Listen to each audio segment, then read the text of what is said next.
Hi friends, I'm Ali and I live in Rome. I just have a few errands today, so tara, samahan niyo ko. The weather has been really nice lately pero pababa na talaga yung temperature. Medyo madalas na rin ako magkasakit kasi I think nag-a-adjust yung katawan ko sa change of seasons. First time ko kasi ma-experience yung shift mula summer papuntang fall at eventually sa winter kaya medyo nag-a-adjust talaga yung katawan ko. Anyway, I've been craving something sweet today so I decided to check out this bakery or pasticceria as they call it.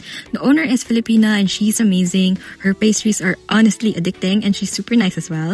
We've been getting our birthday cakes from her ever since my sister-in-law discovered. And then pag nagpo-post siya sa Facebook ng baked goods niya for today, talagang inaabangan namin kasi sobrang bilis niya ma-sold out.